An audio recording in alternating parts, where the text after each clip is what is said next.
The glass door chimed as Victor Carbone pushed it open, and the scent of vanilla and warm sugar hit him immediately. He paused, one polished Italian leather shoe inside the bakery, the other still on the cracked Brooklyn sidewalk. His men waited by the black armored SUV, hands hovering near their concealed weapons, confused.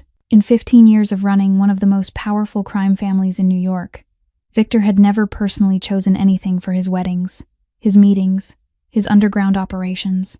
But today, something had pulled him here, something he couldn't name.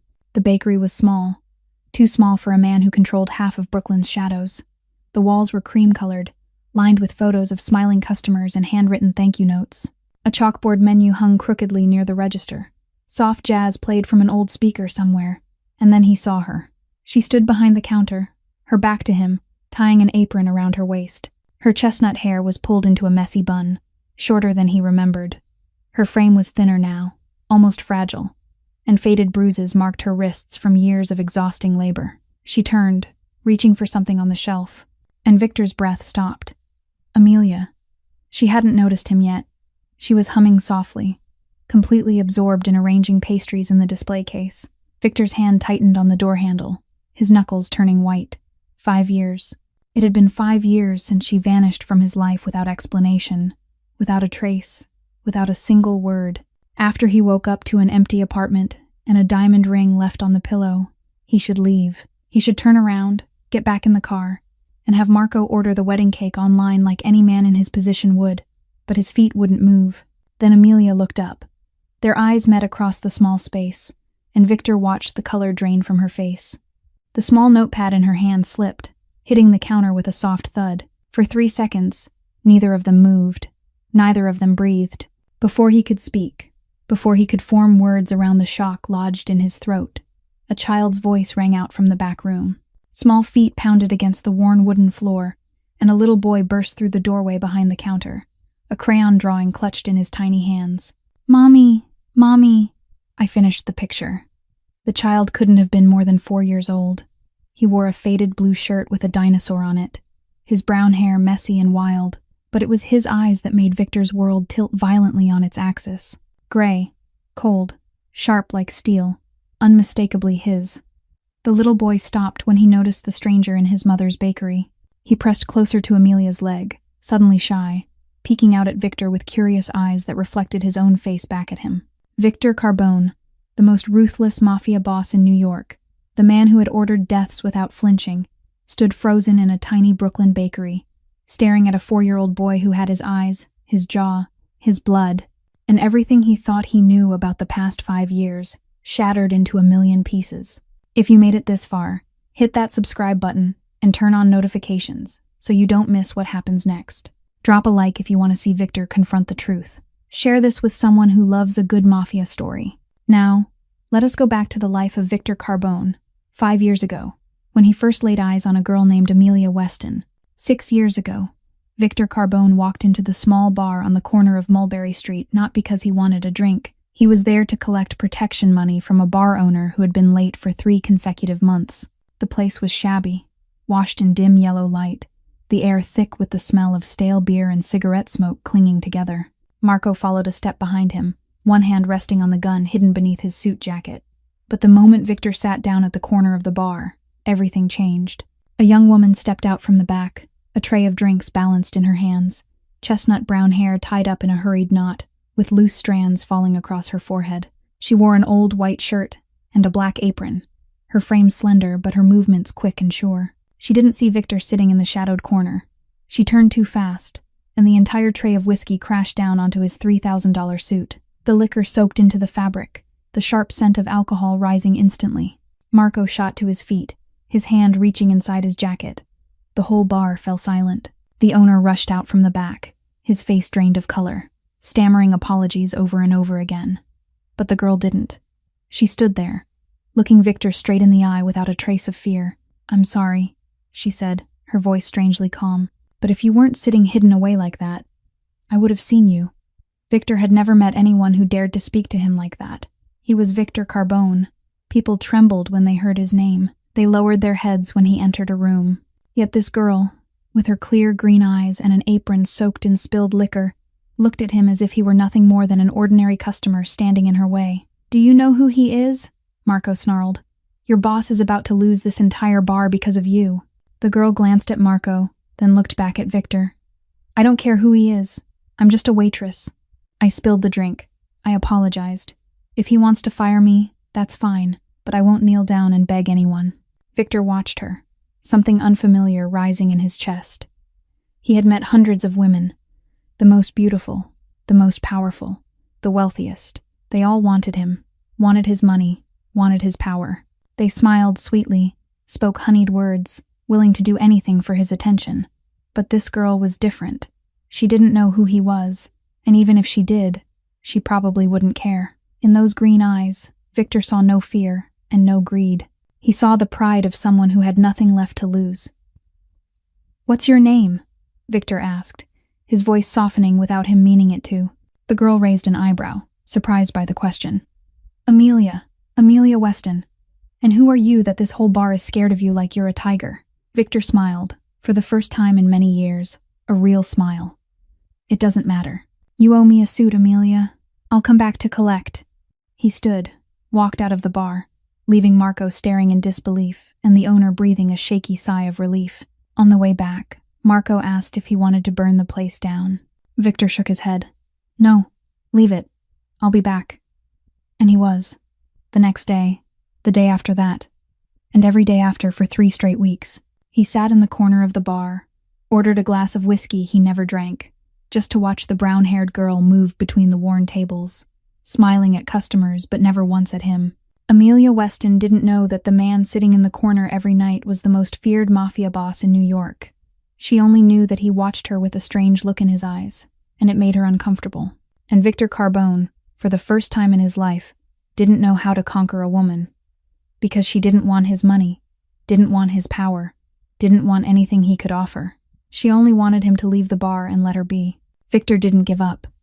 He was a man who had never accepted refusal, whether it came from business rivals, enemies, or a stubborn waitress. In the 4th week, he began leaving tips 10 times the size of the bill. Amelia returned every single dollar.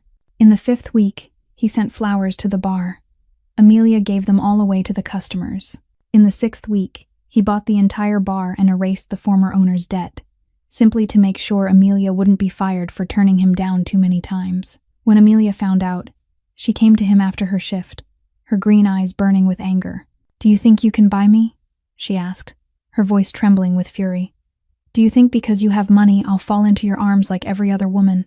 I know who you are now. Victor Carbone. This whole neighborhood knows. You're a killer, a mafia boss, the darkness everyone is afraid of. I'd rather starve than have anything to do with you." Victor stood there, for the first time in his life not knowing what to say. He was used to people fearing him, hating him, or trying to use him. But he wasn't used to a woman looking him straight in the eye and saying she'd rather die than be with him. That night, Victor couldn't sleep. He sat in his luxurious penthouse overlooking New York City, thinking about the girl with green eyes and unbreakable pride. He thought about her words, about how she was right. He was a killer. He was the darkness. He didn't deserve a clean soul like Amelia Weston. But Victor Carbone didn't know how to let go. He only knew how to pursue. He stopped sending flowers, stopped leaving tips, stopped every grand gesture. Instead, he came to the bar every night, sat in his usual corner, ordered a glass of whiskey, and read. He didn't look at Amelia, didn't speak to her, didn't do anything at all.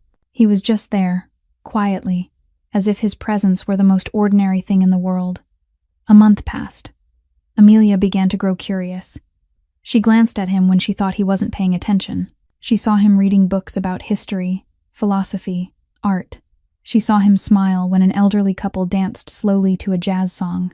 She saw him drop money into the charity box by the register every time he left. She began to see a different Victor Carbone, not the cold mafia boss people whispered about, but a lonely man trying to prove he wasn't only darkness. One rainy night, the bar nearly empty, Amelia sat down across from Victor. She didn't say anything, just looked at him. Victor looked back. They sat like that for 10 minutes in silence. Then Amelia asked, her voice soft as breath, "Why don't you give up?" Victor closed his book and looked deeply into her green eyes. "Because I've never met anyone who made me want to be a better man. Not until I met you." That night, they talked until the bar closed. Victor told her about a childhood without a father, about a cold mother, about being pushed into the underworld while he was still a teenager. Amelia told him about the orphanage, about years of abuse, about her dream of opening a small bakery. They were two people from different worlds, yet each carried scars no one could see. Their love began that night. Secret, dangerous, forbidden. Victor rented a small apartment in Brooklyn, far from his Mafia empire, far from watching eyes. They met there, in the late hours when the city was asleep. Amelia taught Victor how to bake. Victor taught Amelia how to dance. They laughed, they cried, they loved each other as if tomorrow didn't exist. A year passed like a dream, and on a winter night, as snow fell white outside the window, Victor knelt before Amelia, a diamond ring in his hand. He wanted to marry her. He wanted her to be his wife, in front of the entire world, no matter the consequences. Amelia cried, nodded, and the ring slid onto her finger. They didn't know their happiness was being watched. They didn't know the darkness was lurking just outside the door of that small apartment. And they didn't know that the most powerful woman in the Carbone family knew everything, and she would never allow her son to marry a nameless orphan girl. Catherine Carbone never allowed anything to happen within her empire without her knowing. She had spies everywhere, in every corner of New York, in every shadowed crevice of the underworld. When her son began disappearing late at night, when he started smiling for no reason, when his gaze softened in a way she had never seen before, she knew something was wrong. She ordered Victor to be followed. What they reported back left her choking with rage. Her son, the heir to the Carbone Empire, the most powerful mafia boss in New York, was in love with a waitress from a cheap bar. She stared at the secret photographs. Victor and Amelia walking through a park. Victor kissing Amelia's forehead outside a small apartment. Victor kneeling to propose with a diamond ring in his hand. She smashed her wine glass against the floor, shards of glass scattering everywhere. This was an insult. This was a humiliation for the entire Carbone bloodline. Catherine immediately ordered an investigation into Amelia Weston. Within 48 hours, a thick report was placed on her desk. She read every page, and each one filled her with deeper disgust. Amelia Weston, born in a public hospital in Queens. Mother, a drug-addicted prostitute. Father unknown. Her mother died of an overdose when Amelia was only 3 years old. She was sent to St. Mary Orphanage, where she spent the next 15 years. Records showed she had been abused by one of the administrators, the scars on her back standing as proof. She left the orphanage at 18 with nothing. No education, no family, no future. She worked whatever jobs she could to survive. Washing dishes, scrubbing floors, waiting tables, cleaning toilets. She was nobody. She was nothing. And her son wanted to marry this girl.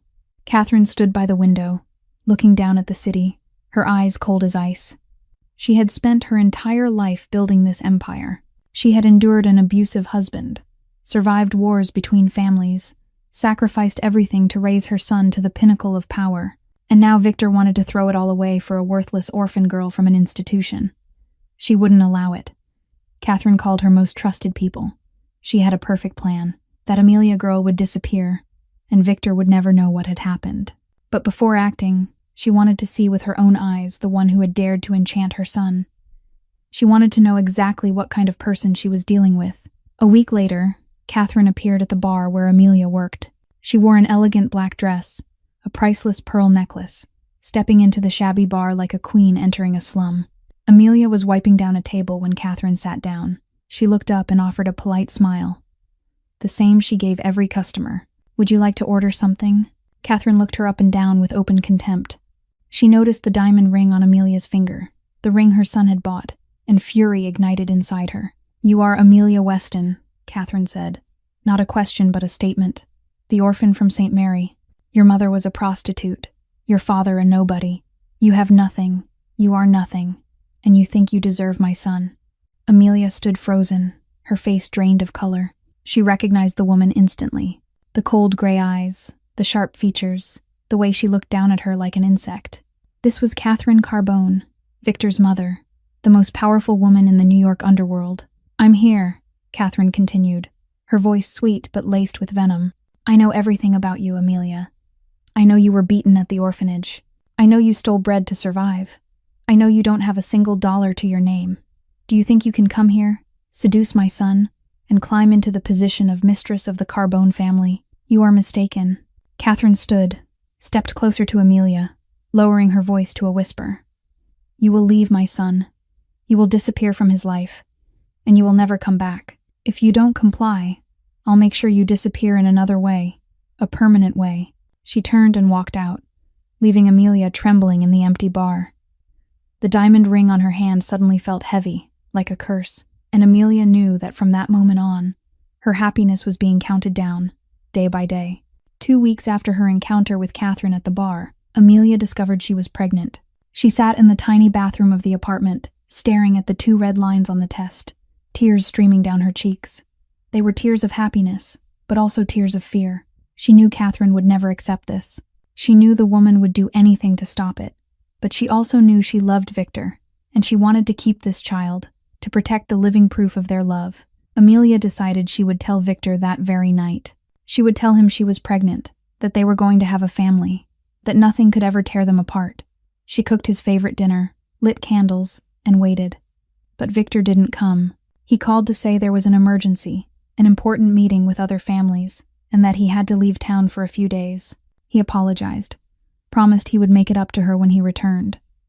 Amelia said she understood, said she would wait, hiding the secret in her heart for the day he came back. She didn't know this was the opportunity Catherine had been waiting for. That night, as Amelia slept, violent pounding echoed through the apartment door. She jolted awake, her heart racing.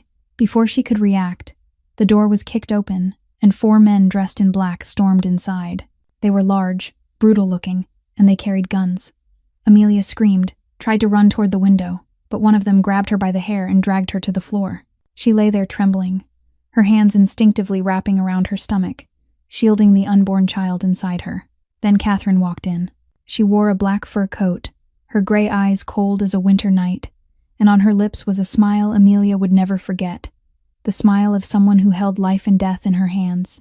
"I warned you," Catherine said, her voice light, almost conversational. "I gave you a chance to leave, but you didn't listen. You thought your love was strong enough to stand against me. You were wrong, foolish girl." Catherine gestured, and one of the guards yanked Amelia to her feet and slammed her against the wall. A cold gun barrel pressed against her temple. Amelia cried, her entire body shaking, but she forced herself not to scream. She didn't want Catherine to see how afraid she was. "You think I didn't know?" Catherine stepped closer, her gaze dropping to Amelia's stomach with disgust. "You're carrying my son's child, a mixed-blood child, born of a worthless orphan. You think I would allow that to happen?" Amelia sobbed, her voice trembling. "Please, don't hurt my child. I'll do anything you want. Please, my child is innocent." Catherine laughed, a chilling sound filling the small apartment. "Anything. Good. Then this is what you will do. You will leave New York tonight. You will disappear from my son's life forever. You will never contact him, never look for him, never tell him about this child. And if you do as I say, I'll let you and the child inside you live." Catherine tossed an envelope onto the floor in front of Amelia. Inside were $5,000 and a one-way bus ticket to anywhere she chose. "This is all you deserve. An orphan girl like you should be grateful I'm even allowing you to live." "And if I refuse?" Amelia asked, her voice barely a whisper. Catherine tilted her head and smiled. "If you refuse, you will die tonight, and the child inside you will die too. I'll make sure no one ever finds your body. Victor will think you left, that you betrayed him, that you only used him for his money. He will hate you, and he will forget you. Either way, the outcome is the same. You will vanish from my son's life. The only difference is whether you are alive or dead." Amelia closed her eyes, tears soaking her face. She thought of Victor, of his smile, of the way he held her every night, of the promises they had whispered to each other. She wanted to fight, to scream, to tell him the truth, but she looked down at her stomach and thought of the small life growing inside her. She couldn't risk her child's life. She couldn't let her baby die before ever seeing the light of day. "I'll go," Amelia said, her voice breaking like her heart. "But please let me leave one thing behind, something so Victor knows I didn't want to leave." Catherine considered for a moment, then nodded. "You can leave the ring. Only that, no letter, no message, no explanation." That night, Amelia placed the diamond ring on the pillow where Victor usually slept. She looked around the small apartment where they had loved each other, where they had dreamed of a future. Then she stepped out into the freezing night, one hand cradling her stomach, the other clutching the crumpled envelope of money. She didn't know where she was going. She didn't know how she would survive. She only knew she had to protect the child inside her at any cost, even if it meant sacrificing her love, her happiness, and her entire life. Amelia boarded a night bus to Philadelphia, then from Philadelphia to Baltimore, then from Baltimore back to New Jersey. She ran like a hunted animal, never daring to stay in one place for too long, afraid Catherine would find her. The $5,000 were gone after 2 months. She found a cheap rented room on the outskirts of Brooklyn, far from anywhere Victor might ever go. She applied for work as a waitress at a small diner, hiding her growing belly beneath a loose apron.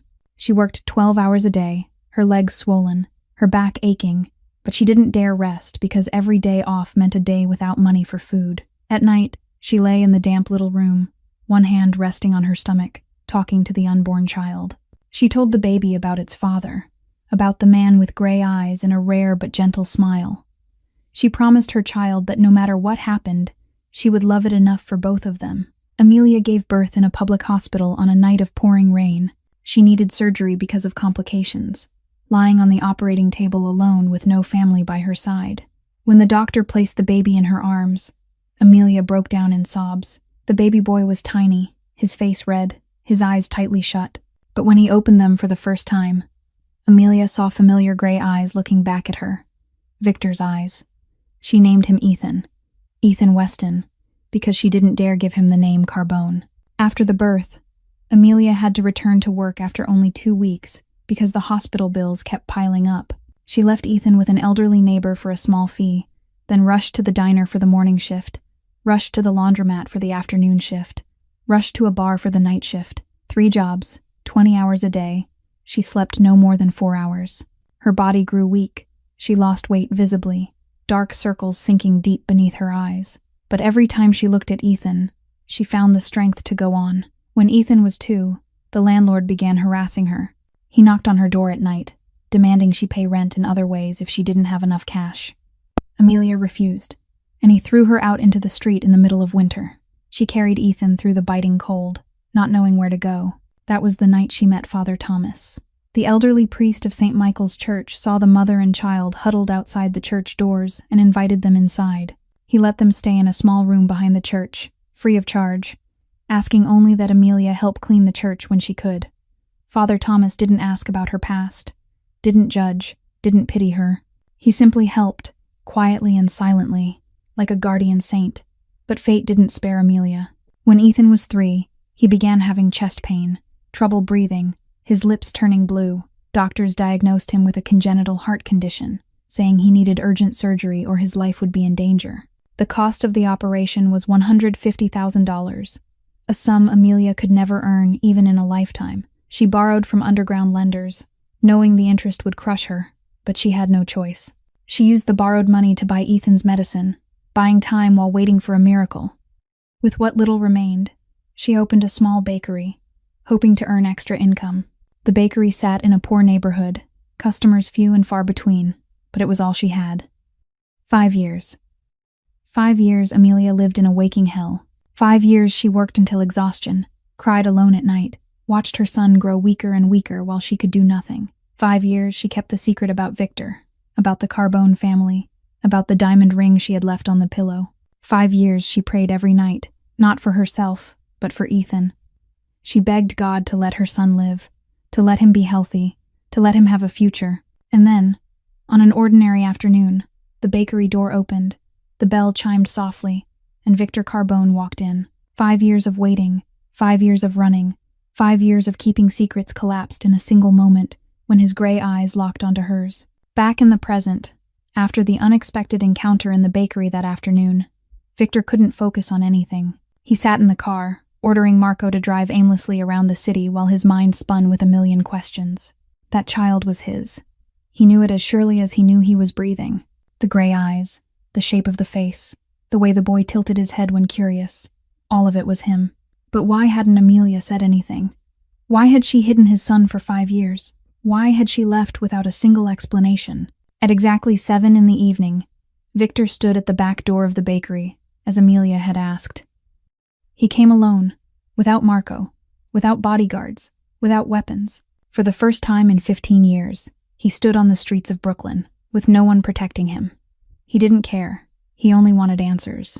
Amelia opened the door, her face cold as stone. She said nothing, simply stepped aside to let him in. Victor crossed the threshold, and his heart clenched when he saw where his son lived.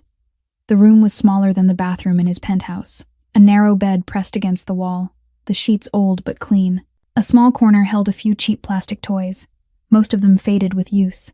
The walls were covered with crayon drawings, stick figures, houses, smiling suns. One drawing showed two people, one big and one small, with clumsy letters beneath it reading Mommy and Me.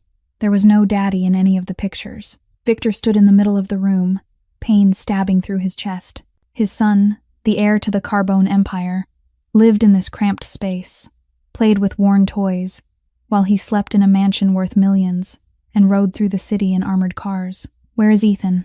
Victor asked, his voice rough. "Sleeping in the back room." Amelia folded her arms across her chest, standing far from him, as if afraid he might touch her. She had worked all day and had no strength left to fight, but she knew this confrontation couldn't be avoided. Victor turned to face her, his gray eyes burning. "Explain it. Why did you leave? Why did you hide my son? Do you know how long I've been looking for you? I hired detectives. I put out rewards. I tore this city apart, and you were here, right in Brooklyn, less than 20 minutes from my penthouse." Amelia laughed bitterly, a sound edged with tears. "You were looking for me. You really were. Or did you just believe what your mother told you? That I was a liar? That I left for money?" Victor froze. "My mother, don't pretend you're innocent, Victor." Amelia's voice shook as 5 years of resentment poured out. "Do you think I wanted to leave? Do you think I wanted to give birth alone in a public hospital? Do you think I wanted to work 3 jobs a day?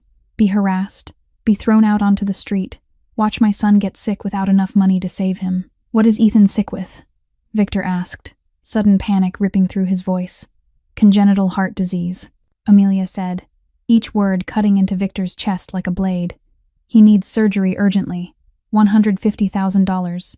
I borrowed from loan sharks, sold my blood, did everything I could just to buy his medicine.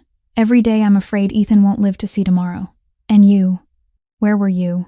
You were choosing wedding cakes for another woman." Victor felt the floor drop away beneath him. His son had a heart condition. His son could die at any moment, and he hadn't known anything. For 5 years, he hadn't known anything. "Why didn't you tell me?" Victor asked, his voice breaking. "Why didn't you call, write, do anything to let me know?" Amelia looked at him, her green eyes filled with pain and fury. "Because your mother put a gun to my head and told me that if I ever contacted you, she would kill both me and my child." Victor stood there as if struck by lightning, every sound in the small room seeming to disappear. His mother had done this. "No," his voice was barely a whisper. "That can't be true. My mother would never." Amelia cut him off, her voice cold as ice. "She came to our apartment with 4 bodyguards. She pressed a gun to my temple. She knew I was carrying your child, and she said that if I didn't disappear, she would kill both me and my baby. She handed me $5,000 and a bus ticket as if she were throwing scraps to a stray dog. She called me a whore's bastard, said I wasn't worthy of carrying the Carbone name. And do you know what the worst part was, Victor? She was right about one thing. She said you would never choose me over your family. And for 5 years, every single day, I asked myself if I had told you the truth, would you have stood by me? Or would you have believed your mother like you always did?" Victor staggered back, his spine hitting the wall. It felt as if all the air had been ripped from his lungs. Fragments of memory spun through his mind. The day he returned to an empty apartment, the diamond ring lying on the pillow, the pain tearing through his chest. And then his mother came, held him, told him Amelia had only used him, that she had taken money and left, that he should forget her and focus on the family. He had believed her. He had believed every word because he couldn't accept that Amelia would leave him without reason. He needed a reason to survive the pain, and his mother had given him one. A lie. "I looked for you," Victor said, his voice trembling. "I looked for you for the first 2 years. I hired the best investigators. I spent millions of dollars, but no one could find you. Because your mother paid them not to," Amelia replied, bitterness lacing her words. "Do you know why I was right here in Brooklyn and no one ever found me?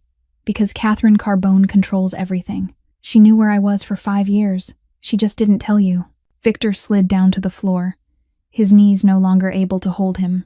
He sat there with his back against the wall, his hands clutching his head. The most powerful mafia boss in New York looked like a child who had just been betrayed by the person he loved most. 5 years, he whispered. 5 years I hated you for leaving. 5 years I thought you betrayed me. 5 years I tried to forget you and couldn't. And all that time, my son grew up without a father, with a heart condition, living in poverty, while I sat in a $1 million mansion, not even knowing he existed. Amelia looked at him, and for the first time in 5 years, she didn't see the cold mafia boss. She saw the man she had loved, the man who had knelt before her in the falling snow and asked her to marry him, breaking apart in front of her. She wanted to go to him, to hold him the way she once had, but 5 years of suffering had built a wall too high between them. "Does Ethan know about me?" Victor asked, lifting his head, gray eyes flooded with pain. "Does he know I'm his father?" Amelia shook her head. "He asks about his father every day. Every morning when he goes to school, he sees other children being picked up by their dads, and he asks me where his daddy is. I don't know what to say. I only tell him that daddy is very far away and can't come home. He draws pictures every day, always leaving an empty space beside me and him, as if waiting for someone to fill it." Tears rolled down Victor's cheeks. The first time he had cried in 15 years. He cried for the 5 years he had lost, for the son who had grown up without a father, for the woman he loved who had suffered alone. He cried for the betrayal of his own mother, the woman who had stolen his family and left him living in the darkness of lies. At that moment, the door to the back room creaked open. Ethan stood there, eyes half closed with sleep, clutching a worn, stuffed bear. "Mommy, I heard someone crying." Amelia rushed to him, kneeling to his level. "It's okay, sweetheart. Mommy just has a guest. Go back to sleep." But Ethan had already seen Victor sitting on the floor, his eyes widening. "It's the man from the bakery," Ethan said, his voice still drowsy but full of curiosity. "Who are you? Why are you crying? Are you sad?" "When I'm sad, Mommy hugs me and I feel better. Do you want me to hug you?" Victor looked at the 4-year-old child standing before him with gray eyes identical to his own, offering him a hug with the purest innocence. And his heart, a heart hardened by years in a world of blood and violence, shattered into 1,000,000 pieces. Victor left the bakery close to midnight, after Amelia put Ethan back to sleep. He didn't say goodbye, only looked at her one last time with eyes full of pain and promised he would come back. He needed time. He needed proof. He needed to be certain that everything Amelia had said was true before confronting his mother. On the way back, Victor called Marco. His voice was cold as steel, stripped of all emotion. "Come to the penthouse right now. Bring everyone you trust the most. We have work to do." An hour later, Marco and 3 of Victor's most loyal men sat in his office. They watched their boss with unease, having never seen him like this. His eyes were bloodshot, his jaw clenched tight, his entire presence radiating a quiet fury more terrifying than any rage they had ever witnessed. "I need you to investigate something," Victor said, his voice flat, as if holding a storm inside. 5 years ago, the night Amelia disappeared, someone came to our apartment. I need to know who it was, what they drove, what they did, what they said. Find security cameras, witnesses, anything. And I need the medical records of a child named Ethan Weston, 4 years old, living in Brooklyn. Marco nodded without asking a single question. He knew when to stay silent and obey. 24 hours later, Marco returned with a briefcase full of documents. His face was pale, his hands slightly shaking as he set the case on the desk. "Boss," he said hoarsely, "I found everything, but you're not going to like what I found." Victor opened the briefcase. The first thing he saw was a still image from a security camera in the building where he and Amelia had once lived. The footage was grainy but clear enough to recognize a familiar black limousine parked outside the building at 11 at night. The exact night Amelia disappeared, his mother's car. Next came the statement of the building's security guard, who had since quit and moved to Florida. Marco had tracked him down and persuaded him to talk. The man stated that 4 men dressed in black entered the building with an older woman, went up to Victor and Amelia's floor, stayed for about 30 minutes, then left. The woman had paid him to forget what he had seen. Then there was the report from the private investigators Victor had hired 5 years earlier. Marco had dug into their bank accounts and uncovered a large transfer from Catherine Carbone's personal account, made exactly 2 days after Victor hired them. They had taken money to not find Amelia, to report that she had vanished without a trace. Victor read every page, his hands trembling, the vein at his temple pulsing violently. Everything Amelia had said was true. His mother had orchestrated it all, had driven away the woman he loved, had hidden the existence of his son from him, had paid to ensure he would never find them. 5 years. 5 years his mother had watched him suffer, comforted him, lied to him, while knowing exactly where Amelia was and that his son was living in poverty. "There's one more thing, boss," Marco said, handing Victor a medical file. "The boy's records." Victor opened it, and the blood in his veins seemed to freeze. Ethan Weston, 4 years old, diagnosed with congenital heart disease at the age of 3, ventricular septal defect, requiring urgent surgery, prognosis without surgery, progressive heart failure, estimated life expectancy no more than 2 years. Surgery cost, $150,000. Payment status, unpaid, patient currently on the waiting list. Victor's eyes dropped to the doctor's notes. The patient's mother has repeatedly requested postponement of surgery due to financial hardship. The patient is currently on medication to manage symptoms, but this is only a temporary solution. Surgery is strongly recommended within the next 6 months to avoid severe complications. He closed the file and shut his eyes. His son could die. His son could die while he sat here with hundreds of millions of dollars in his accounts, never knowing the boy existed. Amelia had fought alone to keep their child alive, borrowing from loan sharks, selling her blood, doing whatever it took, while he was choosing wedding cakes for another woman. Victor stood and walked to the window, looking down at New York City glowing in the night. Somewhere out there, in a small room behind a bakery, his son was sleeping with a failing heart, and in a luxurious mansion in Manhattan, his mother was sleeping peacefully, unaware that every crime she had committed was about to be dragged into the light. The next morning, Victor drove to his mother's mansion on the Upper East Side. He didn't give notice, didn't bring bodyguards, carrying only a briefcase filled with evidence. The gate guard tried to stop him, but the look in Victor's eyes made the man step back without daring to say a word. Victor entered the mansion and walked straight to the breakfast room, where Catherine sat sipping her tea as she did every day. She wore a pearl-colored silk dress, her hair neatly swept up, looking like a refined society woman with not a single worry in the world. When she saw Victor, she smiled and set her teacup down. "My son, why are you here so early today? Is something important happening? There's no need to pretend anymore." "Mother." Victor threw the briefcase onto the table, papers scattering everywhere. "I know everything." Catherine looked at the documents spread across the table. The security camera photos, witness statements, financial records. She didn't look surprised or frightened. She simply took another sip of tea, then placed the cup down with a calm that was terrifying. "So you've met that girl," she said lightly, as if talking about the weather. "I suppose this day was bound to come sooner or later. That girl has a name, Mother." Victor ground his teeth. "Her name is Amelia, and my son's name is Ethan, your grandson, whom you allowed to live in poverty for 4 years. Catherine stood and walked to the window, gazing out at the perfectly manicured garden.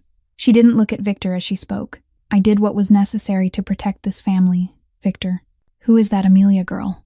"A nameless orphan, the child of a prostitute, raised in an institution. She has no education, no background, nothing. She would be your fatal weakness, a stain on the Carbone family history. Our enemies would use her against you, humiliate you through her. I couldn't allow that to happen.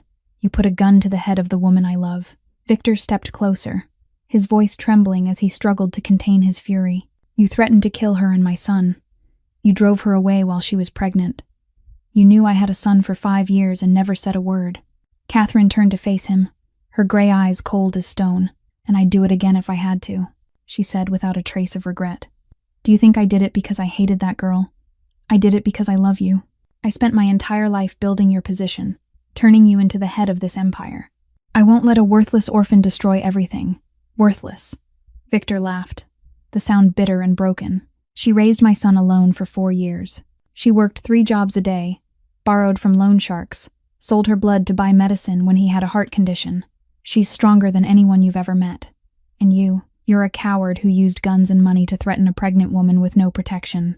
Is that what you call protecting the family? Watch your words, Victor." Catherine's voice sharpened. "I'm still your mother. You don't have the right to speak to me like that. You lost that right when you drove Amelia away." Victor replied, his voice eerily calm. "I'll never forgive you for this. Never." Catherine narrowed her eyes, studying her son. She knew Victor was serious. She saw the resolve in his gaze, but she wasn't someone who surrendered easily. "What are you going to do?" she asked coldly. "Break off the engagement with Alexandra. Shatter the alliance with the Benedetti family. Do you know the consequences? Don Benedetti won't forgive this humiliation. He'll declare war on us. You'll lose half our allies, half our territory. You'll turn the Carbone family into a target for every enemy we have. And for what? For a nameless orphan girl and her bastard child. That bastard child is your grandson," Victor said, his voice hard as steel. "That child carries Carbone blood, and I won't let my son grow up without a father the way I did. I'll break the engagement with Alexandra.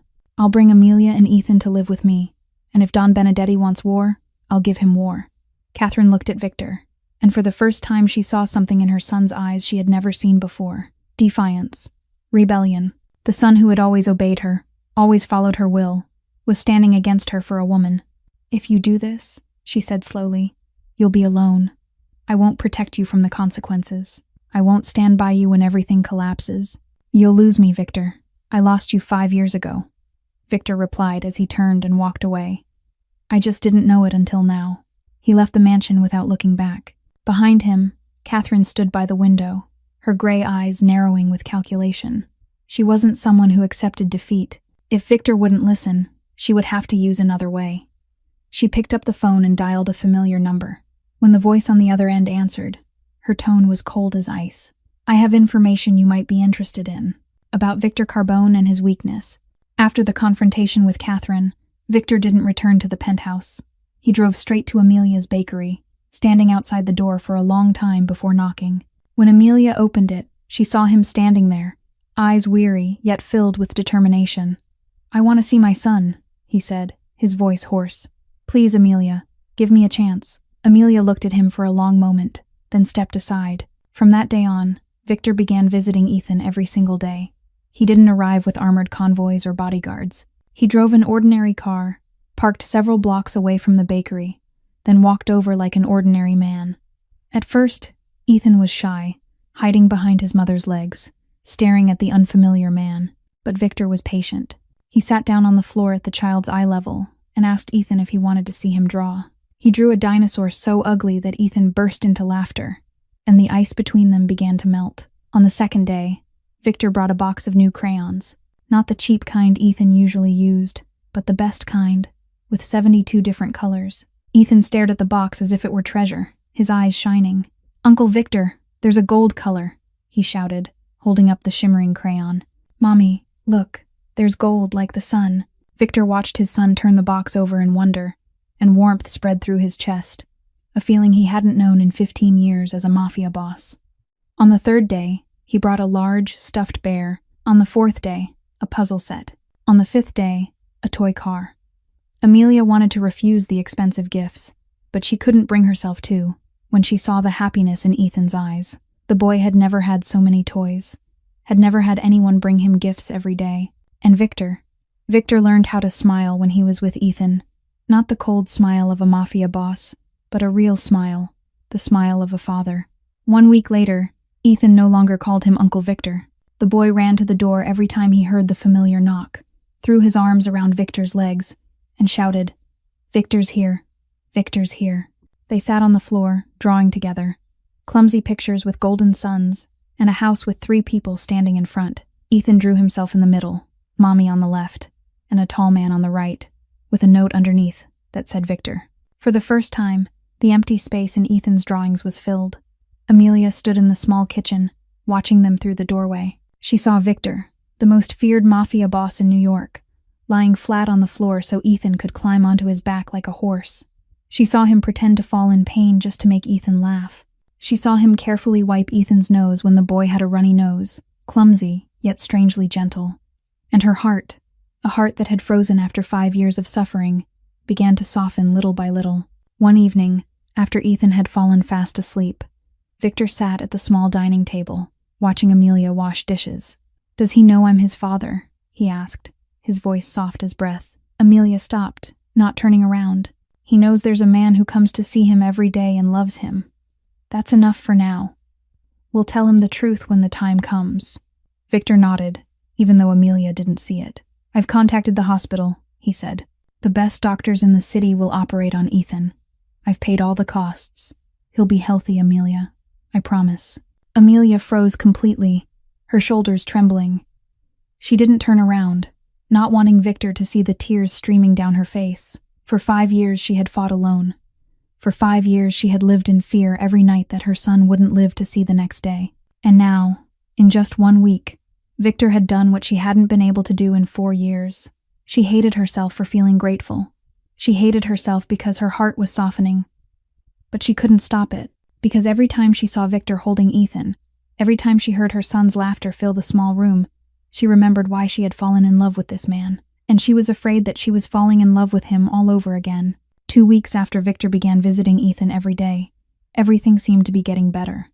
The doctors had scheduled Ethan's surgery for the end of the month, and the boy appeared healthier than before. But fate is never kind to those who have already endured too much suffering. That afternoon, Ethan was sitting in the bakery drawing when he suddenly stopped, his face turning pale. "Mommy, my chest hurts," he whispered, his small hand clutching his shirt. "I can't breathe." Amelia rushed to him, and her heart felt as if it stopped when she saw Ethan's lips turning blue. The boy collapsed onto the floor, his eyes squeezed shut, his body convulsing. Amelia screamed, called for an ambulance, her hands shaking so badly she could barely press the numbers on her phone. She pulled her son into her arms, feeling his heart flutter wildly beneath his thin shirt. "Ethan, look at Mommy," she cried, her voice breaking. "You have to breathe. Don't leave Mommy. Please don't leave Mommy." The ambulance arrived within 10 minutes, but to Amelia, it was the longest 10 minutes of her life. They lifted Ethan onto a stretcher, fitted an oxygen mask over his face, racing against time. Amelia sat in the ambulance, gripping her son's hand, watching the numbers on the heart monitor jump erratically. With her other hand, she called Victor, her voice nothing but choked sobs. "Ethan, hospital, heart." Victor didn't need to hear anything else. He was in the middle of a meeting with his men when Amelia's call came through. He shot to his feet, knocking over tables and chairs, running out of the room like a madman. He jumped into his car, floored the accelerator, tearing through the crowded streets of New York as if traffic laws didn't exist. Red lights, blaring horns, curses from pedestrians. He heard none of it. All he heard was Amelia's broken voice echoing in his head and the image of Ethan lying motionless on the floor haunting him. 20 minutes. Victor drove from Manhattan to Brooklyn in 20 minutes, shattering every record and probably a dozen traffic laws. He abandoned the car right in front of the emergency entrance, didn't bother locking it, and charged inside like a wild animal. He shoved past anyone in his way, shouting Ethan's name until a nurse led him to the intensive care unit. Amelia stood outside the closed doors, her face ghostly pale, tears streaming nonstop. When she saw Victor, she collapsed into his arms, her entire body trembling. "He's in there," she sobbed, her voice hoarse. His heart stopped in the ambulance. They had to shock him to bring him back. "Victor, he can't die. He can't die." Victor held Amelia, feeling her shake like a leaf in a storm. He didn't know what to say, didn't know what to do. For the first time in his life, the most powerful mafia boss in New York felt utterly helpless. He could order people killed without blinking, could control an entire criminal empire, but he couldn't do anything to save his son lying beyond those doors. 2 hours later, the doctor came out. "The boy is out of immediate danger," he said, his voice tired but relieved. "But his heart condition is extremely serious. We need to operate right away. We can't wait until the end of the month. The cost will be very high, and the risks are significant." "Do it," Victor said instantly, without a second of hesitation. "Whatever my son needs, whatever it costs, I'll pay.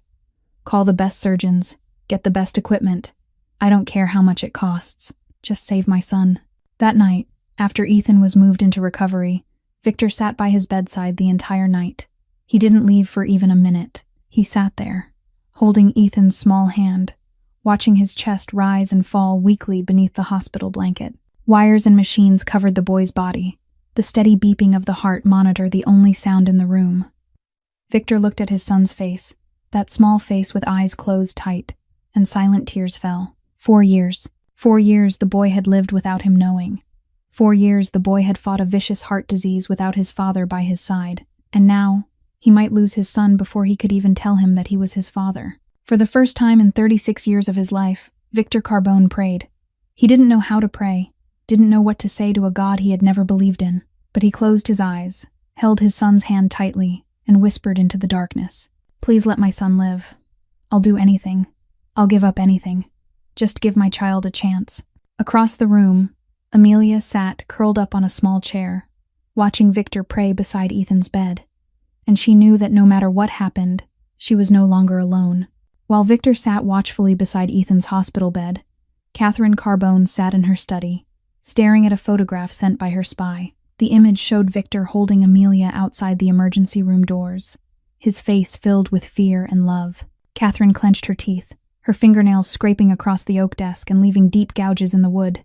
Her son had chosen, and she had lost. But Catherine Carbone was not the kind of woman who accepted defeat. She had warned Victor about the consequences, and he hadn't listened, so she would show him exactly what those consequences were. She picked up the phone and dialed the same number she had called after her confrontation with Victor the week before.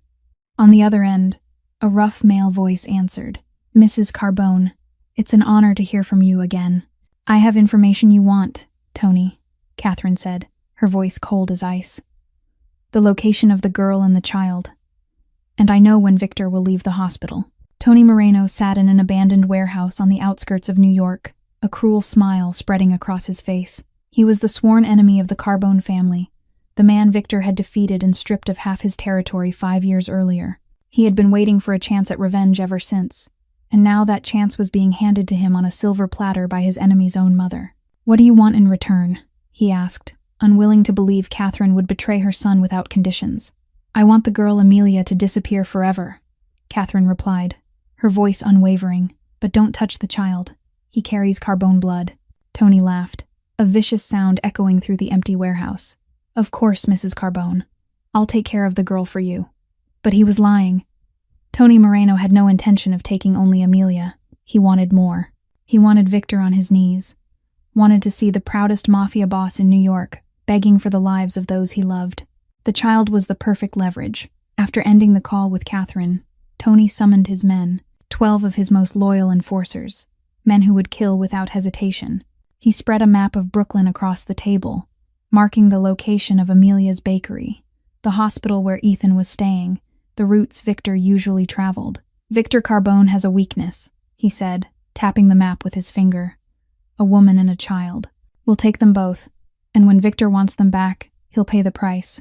The Eastern Territory, the full list of his operations, and maybe even his life." His men laughed, their voices echoing in the darkness. They had waited far too long for this day. The plan was laid out in detail. They would wait until Ethan was discharged, until Victor believed everything was safe, until his guard was down. That would be when they struck. In the hospital, Victor had no idea that darkness was closing in. He sat beside Ethan's bed, watching his son slowly recover after a successful surgery. The doctors said Ethan would need several days to fully stabilize, and Victor had stationed guards outside the room. But he didn't know that the most dangerous enemy wasn't coming from the streets. The most dangerous enemy was his own mother, sitting in her luxurious mansion, waiting for news of her son's downfall. Catherine gazed out the window, her gray eyes cold and without regret. She told herself she was doing this for the Carbone family, for the honor of the bloodline, but deep down, she knew the truth. She was doing this because she couldn't accept losing control of her son. She was doing this out of pride and tyranny, the cruelty of a mother who had never learned how to love, and her betrayal would unleash consequences so terrible that even she couldn't have foreseen them. 5 days after the surgery, Ethan was discharged from the hospital. The boy was still weak but far stronger than before, his gray eyes lighting up at the thought of going home. Victor wanted to take mother and child back to his mansion, where the security system was the strongest, and guards stood watch 24 hours a day. But Amelia refused. She wanted to return to the bakery, a place familiar to Ethan, a place where he felt safe. She didn't want her son pulled too quickly into Victor's world. Victor agreed reluctantly but insisted on placing 2 bodyguards outside the bakery. Amelia nodded, and he felt a small measure of relief. He didn't know that this would be the last decision they made before the darkness fell.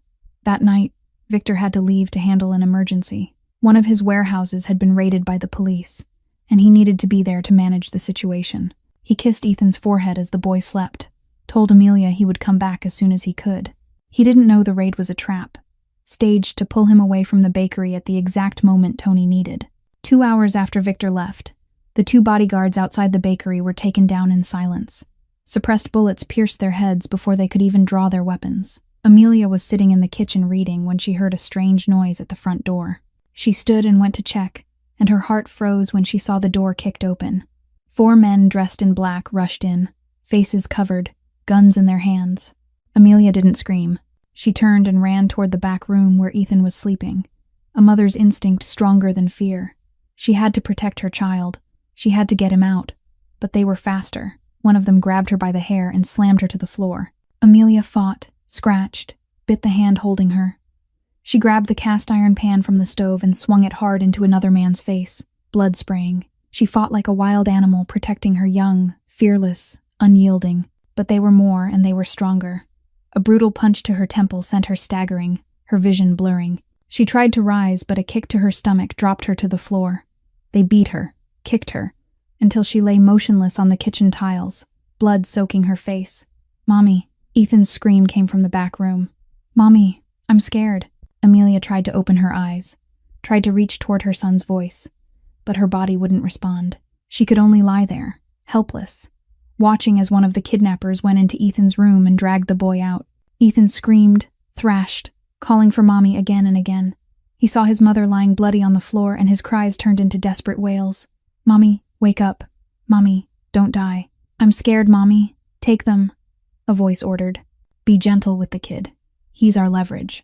They shoved Amelia into a sack and threw her into a truck like cargo. Ethan was carried by another man, still crying and calling for Mommy, his voice fading as the truck disappeared into the night. The small bakery was left in silence, the door hanging open, furniture overturned, blood smeared across the floor. The 2 dead bodyguards lay outside, eyes wide open, staring up at the starless sky. And somewhere in the city, Victor Carbone was dealing with a staged raid, unaware that his family had just been torn from his hands.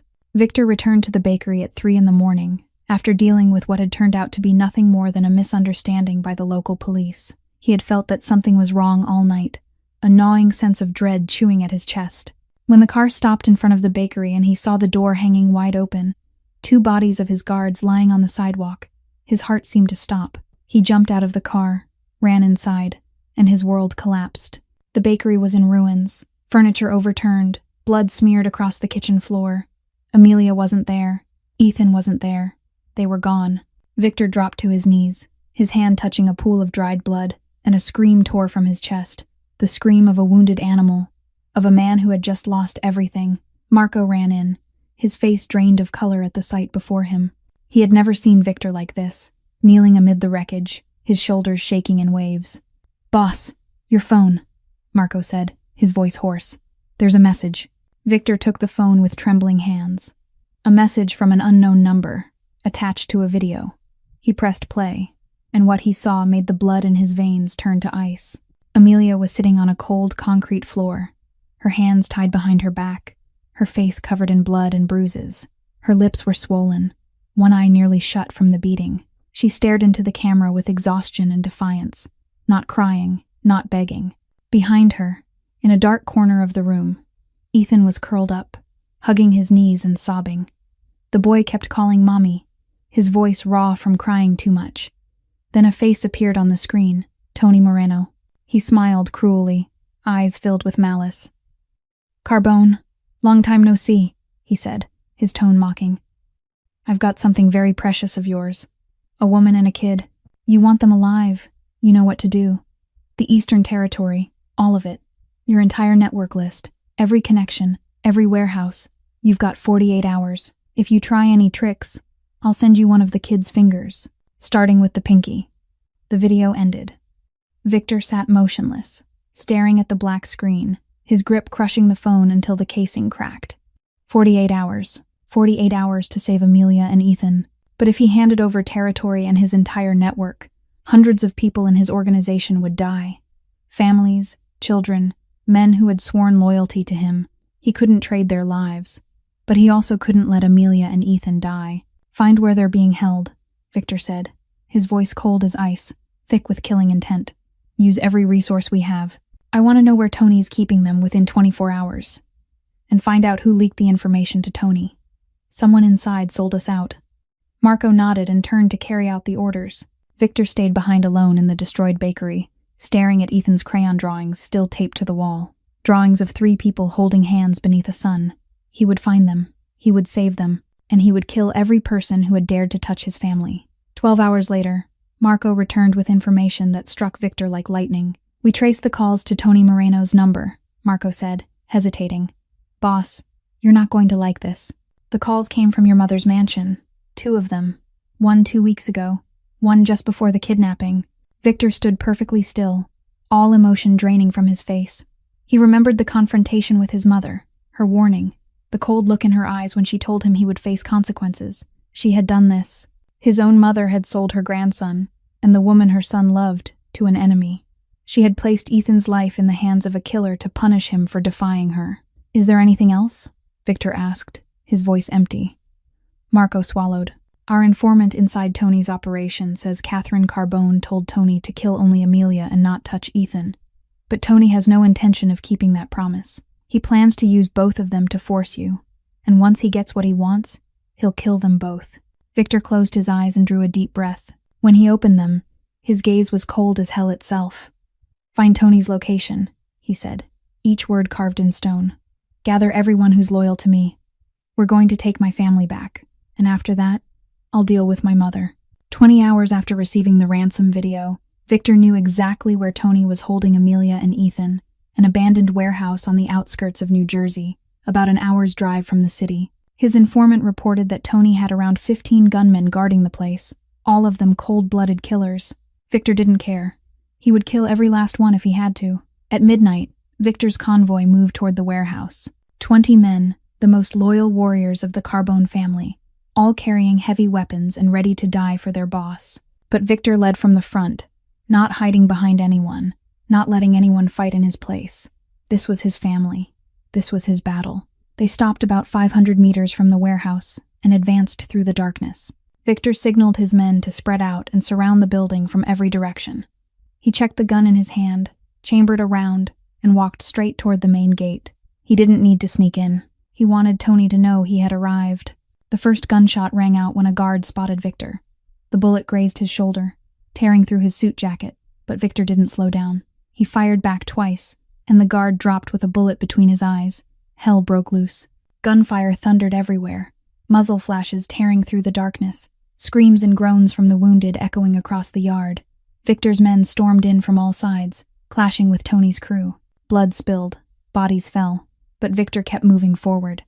He pushed toward the main warehouse, dropping anyone who stood in his way. A bullet tore through his left upper arm, blood soaking his sleeve, but he felt no pain. The only pain he felt was the thought of Amelia and Ethan, somewhere inside that building, terrified and waiting. Victor kicked the warehouse door open and stepped inside with his gun raised. The interior was almost pitch black, lit only by a few weak bulbs. He heard Ethan's crying coming from the far end of the corridor, and his heart tightened. He ran toward the sound, taking down 2 more men along the way. Then he saw them. Amelia lay on the concrete floor, her hands still bound, her face streaked with dried blood, but her eyes were open and locked onto him. Ethan sat in the corner, sobbing, but when the boy saw Victor, his eyes lit up. "Victor," Ethan called out, his voice hoarse. "Victor came to save us." Victor took a step toward them, but a laugh behind him made him stop. "How touching, Carbone." Tony Moreno stepped out of the shadows, his gun aimed straight at Victor's head. The coldest Mafia boss in New York with such a soft heart. Who would have thought? Victor turned to face his enemy. Tony looked more worn than Victor remembered. His face carved with scars from years in the underworld, but his eyes were still vicious and unhinged. "Drop the gun," Tony ordered. "If not, I shoot the girl first." He aimed at Amelia, his finger on the trigger. Victor looked at Amelia, looked at Ethan, then back at Tony. He let the gun fall to the floor and raised his hands. "All right," he said calmly. "You win." Tony grinned and stepped closer. He didn't see the knife Victor had hidden up his sleeve. When Tony came close enough, Victor moved like lightning. He knocked Tony's gun aside just as the trigger was pulled, the bullet tearing past Victor's ear. At the same moment, Victor drew the knife and drove it straight into Tony's stomach. Tony screamed and collapsed, still trying to fire. Victor kicked the gun out of his hand, jumped on top of him, and began punching his face again and again. Blood sprayed, Bones cracked, but Victor didn't stop. He kept hitting until Tony's face was unrecognizable, until the man stopped moving. Then Victor rose, breathing hard, staring down at the broken, unconscious form at his feet. "You touched my family," Victor said, his voice cold as ice. "Death is too easy for you," he signaled to Marco, who had just rushed in. "Lock him up. I have other plans for him." Then Victor turned and ran to Amelia and Ethan. He cut the ropes from Amelia's wrists and pulled her into his arms, feeling her body shaking against him. Ethan crawled over and wrapped his arms around both of them, sobbing. They held each other in the middle of the warehouse, filled with corpses and the stench of gunpowder. And none of it mattered. They were alive. They had found each other, and Victor would never let anyone tear them apart again.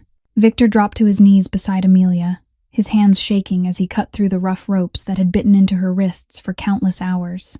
Her skin was scraped raw, dried blood crusted in dark streaks along her arms. When the last strand fell to the concrete floor, Amelia collapsed into his arms, her entire body trembling uncontrollably.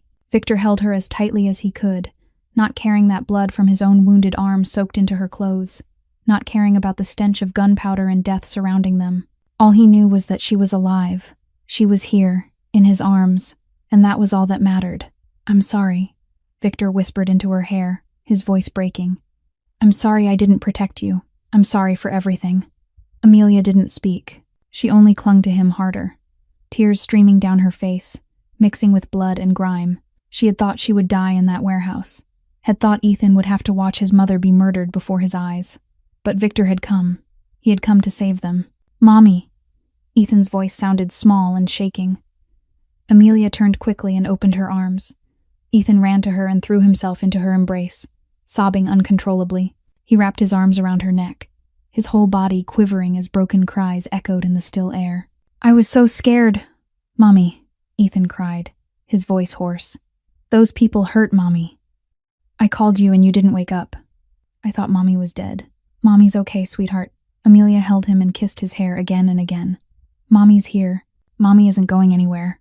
Ethan lifted his head and looked at Victor, who was kneeling beside them. His gray eyes were red from crying, but there was something new in them now, a recognition that hadn't been there before.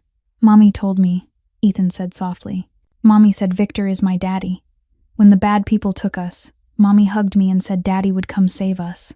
Mommy said don't be scared because Daddy would never leave me." Victor looked at Amelia, shock and emotion flooding his eyes. Amelia nodded faintly, tears still falling. She had told Ethan the truth in their darkest hours, when she thought they wouldn't survive. She wanted her son to know who his father was, even if only once, before everything ended. "And Daddy really came," Ethan said, his gray eyes fixed on Victor. "Daddy came to save Mommy and me. Daddy hurt the bad people. Daddy's my hero." Then the boy let go of Amelia and did something Victor had never imagined he would ever receive. Ethan wrapped his small arms around Victor's neck, holding on as if afraid he might disappear. "I love Daddy," Ethan whispered into his ear. "Daddy, don't go away anymore. Daddy, stay with me and Mommy forever, okay?" Victor froze, his entire body numb. In 36 years of life, he had killed, had held power over life and death, had made an entire city tremble. But never had he felt anything like this. Never had he felt unconditionally loved, needed, called Daddy by a small, innocent voice. Tears slid down Victor's face. The second time in his life he had cried, and both times were for this 4-year-old boy. He held Ethan tightly, one arm reaching out to pull Amelia into the other, enclosing the two most important people in his life. "Daddy promises," Victor said, his voice trembling but unshakable. "Daddy isn't going anywhere ever again. Daddy will stay with you and Mommy forever. Daddy will protect you until his last breath. No one is allowed to hurt you again. No one." They held each other in the dark warehouse, 3 souls from 3 different worlds, torn apart by 5 years of pain and lies, finally finding their way back to one another. Outside, the sound of ambulance sirens wailed. Victor's men were securing the scene, but no one dared step inside to disturb them. Marco stood guard at the doorway, his eyes damp as he watched his boss, the most feared Mafia king in New York, crying in the arms of a 4-year-old child. 3 days after the rescue, when Amelia and Ethan had been brought to Victor's estate under strict protection, Victor convened a summit of the most powerful Mafia families in New York. It was a meeting he had postponed for far too long, a meeting where he would have to face every consequence of his choices. The summit was held at an elegant Italian restaurant in Manhattan, a place where the dons often gathered to settle serious matters. 7 families, 7 bosses, sat around a long table, each with 2 bodyguards standing behind them. Don Benedetti sat across from Victor, his gaze cold as ice. Alexandra seated beside her father with barely contained fury on her face. Catherine Carbone was also present, sitting at the far end of the table, her back straight, her chin lifted, as if she had done nothing wrong. Victor stood up, and every eye in the room turned toward him. He placed a briefcase on the table, opened it, took out several folders, and distributed them to each don. "I called this meeting to make the truth public," Victor said, his voice carrying through the room. "The truth about why I canceled my engagement to Alexandra Benedetti, and the truth about the crimes committed by someone in my own family." Don Benedetti flipped through the documents, his brow furrowing. "What is this?" "This is proof that 5 years ago, my mother, Catherine Carbone, threatened to kill the woman I loved and the son I didn't know she was carrying," Victor said, his gaze sweeping across the room. "She held a gun to a pregnant woman's head, drove her away with $5,000 and a bus ticket, then paid detectives to make sure I would never find them." Catherine shot to her feet, her face draining of color. "Victor, you have no right." "I'm not finished." Victor cut her off, his voice cold as steel. 3 days ago, when I finally found my family, my mother did something even worse. She contacted Tony Moreno, an enemy of the Carbone family, and gave him the location of my son and the boy's mother. She sold out her own grandson to an enemy. The room fell silent. The dons glanced at one another, then looked at Catherine with entirely different eyes. In their world, family was everything. Betraying one's family to side with an enemy was an unforgivable sin, a stain that could never be washed away. "That's a lie," Catherine screamed, her face twisting with rage. "It's all lies from that orphan girl. She seduced my son. This is the recording of your call with Tony Moreno," Victor said as he played the audio. Catherine's voice filled the room, clear and unmistakable. "I have some information you might be interested in, about Victor Carbone and his weakness." Catherine stood frozen as all the color drained from her face. She couldn't deny it anymore. That voice was hers. Those words were hers. In front of the 7 most powerful men in the city, her crimes were laid bare. Don Benedetti closed the folder and looked at Victor with an unreadable expression. "So you canceled the engagement with my daughter for an illegitimate child and an unknown woman?" "I canceled the engagement because I can't marry one person while my heart belongs to another," Victor replied calmly but firmly. "I know this could lead to war between our families, but I can't build a future on lies. My son deserves a real family, not a political performance." Don Benedetti was silent for a long moment, his fingers tapping lightly on the table. Alexandra tried to speak, but her father signaled her to stay quiet. "You have courage," Don Benedetti finally said. "You stand here, publicly humiliating my daughter, destroying an alliance our families negotiated for 2 years. You know I could declare war right now." "I know," Victor answered, "and I'm prepared to accept the consequences. But I hope you'll look at what my mother has done and understand that I had no other choice." Don Benedetti looked at Catherine, then back at Victor. He considered for a moment, then stood up. "There will be no war," he said, his voice carrying authority. "Not because I forgive this insult, but because I don't stand with those who betray their own family. Catherine Carbone violated our most sacred rule. The alliance is dissolved, but there will be no war. However, Victor, you owe me a favor, and one day I will collect it." He walked out of the room, Alexandra following behind him without looking at Victor even once. The other dons left one by one, nodding to Victor with a newfound respect. They had witnessed a man willing to stand against his own mother, willing to sacrifice a powerful alliance for his true family. In their world, that was rare. At last, only Victor and Catherine remained in the room. She stared at her son with pure hatred in her eyes. "You've destroyed everything," she said, her voice shaking with rage. "You've destroyed everything I built." "No, mother," Victor replied as he turned and walked away. "You destroyed yourself." 1 week after the summit, the dons gathered once again to deliver a final judgment on Catherine Carbone. This was not a meeting convened by Victor, but a collective decision of the council, because betraying one's own family to ally with an enemy was a crime that affected the entire underworld. Without a fitting punishment, others would believe they could do the same without consequence.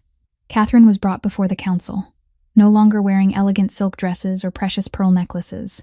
She was dressed in simple black, her hair no longer pinned neatly but falling to her shoulders, silver strands clearly visible under the lights. For the first time in her life, Catherine Carbone looked like an ordinary old woman, stripped of power and authority.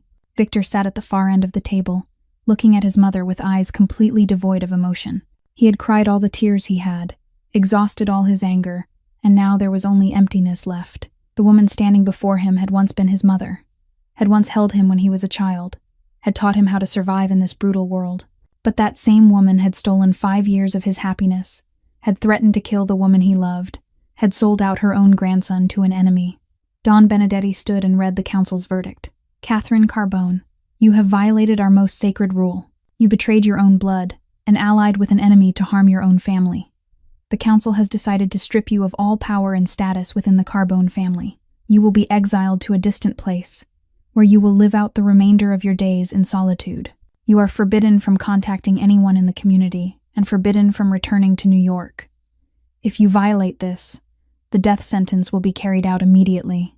Catherine stood there, her back still straight, her chin still lifted, but Victor saw her hands tremble slightly. She didn't beg or plead, because she knew it was useless. In their world, the council's judgment was absolute. You will regret this, Catherine said, her voice still cold as she faced exile. The Carbone family will collapse without me. Victor will destroy everything for an orphan girl and her bastard child. The Carbone family will remain strong. Victor stood and stepped forward to face his mother one last time. But not because of you. You taught me that family is everything, but you never understood what that truly means. Family isn't power, isn't prestige, isn't pure blood. Family is the people who love each other unconditionally and protect each other at any cost. Amelia and Ethan are my family. And you were never truly family. Catherine looked at her son, and for the first time Victor saw something flicker in her eyes. Not regret, not pain, but deep disappointment. She had gambled everything on controlling her son, and she had lost. I created you, she said, her voice like a weary sigh. I made you the most powerful mafia boss in this city, and this is how you repay me. You created a man who didn't know how to love, Victor replied. But Amelia and Ethan showed me there's another way to live. I won't become you, Mother. I won't sacrifice my family for power. That's the difference between us. He turned and walked away without looking back. Behind him, 2 guards escorted Catherine out of the room and into a waiting car. She would be taken to a small house in a remote rural area, hundreds of miles from New York, where she would live alone for the rest of her life. Victor drove back to the estate in silence, his mind empty. When he stepped through the door, Ethan ran to him and wrapped his arms around his legs. "Daddy's home," the boy shouted, his gray eyes shining. "Daddy, look at my drawing. There's Daddy, there's Mommy, there's me, and there's a big house too." Victor lifted his son into his arms and looked at the crooked drawing of 3 people standing in front of a house. He glanced toward Amelia, who stood in the kitchen doorway smiling at him. And Victor knew that even though he had lost a mother, he had found a real family. 3 months after Catherine was exiled, Victor's life had changed completely. He still ran the Carbone empire, but he no longer spent 18 hours a day consumed by work. He came home for dinner with Amelia and Ethan, read fairy tales to his son before bedtime, and woke up every morning to the sound of the boys' laughter echoing through the estate. Amelia had reopened her bakery, this time in a better location, fully equipped with everything Victor had quietly arranged. She refused to let him pay the rent, insisting that she would handle it through her own hard work. Victor loved her even more for that, for the pride and strength she had never lost, despite all the suffering she had endured. One autumn evening, when golden leaves covered the garden and Ethan was fast asleep in his room, Victor led Amelia out onto the balcony. He knelt before her, holding a red velvet box.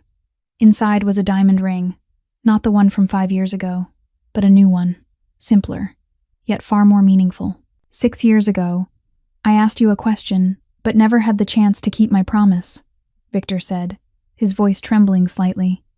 Today, I want to ask again. Amelia, will you be my wife? Not because of alliances, not because of power, but because I love you. I've loved you since the day you spilled whiskey on my suit and looked at me as if I were just another stranger. I loved you through 5 years of separation, even when I tried to forget. And I'll love you until my last breath, Amelia cried, tears streaming down her cheeks. But she smiled. She nodded, and Victor slipped the ring onto her finger, his hands shaking with happiness. They held each other under the moonlight, two people who had walked through hell to find their way back to one another. The wedding was held 1 month later at Father Thomas's small church, the place that had sheltered Amelia and Ethan during their darkest days. There were no hundreds of guests, no press, no display of excess. Only those closest to them were there. Marco and a few loyal men, Father Thomas, and a handful of friends Amelia had made over the years. Amelia wore a simple white wedding dress, her hair loose, no elaborate jewelry. But to Victor, she was more beautiful than anyone he had ever seen. Ethan wore a tiny suit, holding a velvet pillow with the wedding rings, walking solemnly like a grown man. When Father Thomas asked Ethan if he agreed to be a witness for Daddy and Mommy's wedding, the boy shouted, "I do," making the whole church laugh. Victor spoke his vows, his voice breaking. "I used to be a man who lived in darkness, who didn't believe in love, didn't believe in family, but you changed me. You and Ethan gave me a reason to become a better man. I swear to protect you, to love you, and to stay by your side forever." Amelia spoke her vows, tears rolling down her face. "You were once the storm that destroyed my life, but you were also the only shore I ever wanted to return to. I've waited for this moment for 6 years. I forgive you, Victor, and I swear to love you until my heart stops beating." They exchanged rings, kissed, and Ethan jumped up to hug them both, shouting, "Now we're a real family." 1 year after the wedding, their lives had changed entirely. Victor was still the head of the Carbone family, but he had gradually stepped away from the underworld, focusing on legitimate businesses. He wanted to build a clean future for Ethan, one where his son wouldn't have to live in the shadows the way he once had. Amelia continued running the bakery, now one of the most beloved shops in Brooklyn. She hired more staff, expanded the business, and still personally baked the pastries her customers loved. She didn't need Victor's money. She only needed him by her side. Ethan was now 5 years old, healthy and happy after his successful heart surgery. He went to kindergarten, had friends, and no longer drew pictures with an empty space beside Mommy. Now, every drawing showed 3 people, Daddy, Mommy, and Ethan, standing in front of a big house with a bright golden sun above it. One evening, as the family sat together in the living room, Ethan lay between his parents, asking for a bedtime story. Victor told a story about a prince who lost his princess and his little son, but eventually found them again and lived happily ever after. "Daddy, that story is like us," Ethan said, his eyes already drooping with sleep. "That's right, my son," Victor kissed his forehead. "Just like us." When Ethan fell asleep, Victor and Amelia sat by the window, looking out at the city of New York glowing in the night. "Do you regret it?" Amelia asked. "Everything you gave up." Victor looked at his wife and smiled. "I gave up a powerful alliance. I gave up my mother's approval. I gave up a lavish wedding. But look at what I gained. The bravest woman I've ever known. A wonderful son. A real family. That's the best deal of my life." Amelia rested her head on his shoulder, and they sat in silence, watching the city lights shimmer. Two people from different worlds, once torn apart by 5 years of pain and lies, had finally found happiness together. And somewhere in the bedroom, a 5-year-old boy slept peacefully, smiling in his dreams of the family he had prayed for during 4 long years. This story reminds us that family isn't about power or status, but about the people who love one another unconditionally. Sometimes, the bravest thing we can do is stand up to protect the ones we love, even if it means facing the whole world. And it's never too late to begin again, to forgive, to start a new life. If you've stayed with us until this moment, please take a second to subscribe to our channel and turn on notifications so you don't miss more touching stories like this. Please like and share this video with the people you love to spread the message of love and family. We'd love to know how you felt about Victor and Amelia's story. Have you ever had to make difficult choices for your family? Do you believe love can overcome every barrier? Share your thoughts in the comments below. We truly listen to every feeling that comes from your heart. We wish everyone watching this video good health, joy, and peace in every day ahead. Thank you for being with us. Goodbye, and we'll see you again in the next video.